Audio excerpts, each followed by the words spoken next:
Mga kapuso, silipin po natin ang sitwasyon sa Eva Macapagal Terminal sa Maynila. May ulat on the spot si John Consulta. John? Iyan nagsimula na nga dumagsa ang mga pasahero na hahabol sa kanilang mga biyahe papunta sa kanilang mga probinsya para sa Semana Santa. Kaya naman doble higpit na rin ang sinasagawang pagbabantay ng mga otoridad hindi lamang sa mga pasahero kundi maging sa mga maglalayag na barko dito sa South Harbor.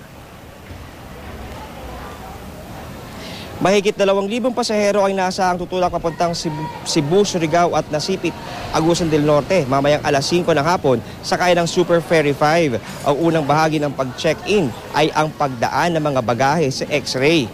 Ang mga pinagbabawal na gamit agad inihiwalay at pinadediretso sa security deposit area ng terminal tulad na lamang ng mga martilyo, screwdriver at pliers ni Mang Edgardo.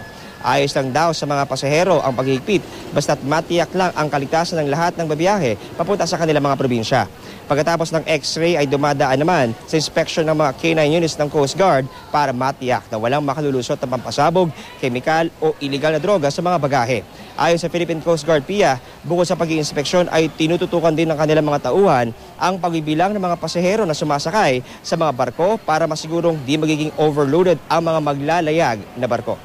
Sa ating mga kababayan, hindi rin tayo magsasawang paalalahanan sila na sana po sa kanilang pagbiyahe, huwag na nilang dalhin yung mga ipinagbabawal natin na gamit kagaya ng mga matutulis at matatalas na gamit na maaaring makasugat o makapinsala sa ibang mga pasahero, yung mga maaaring masunog o maaaring sumabog kagaya ng lighters, mga gasol or ano pa mga liquids na maaaring sumabog.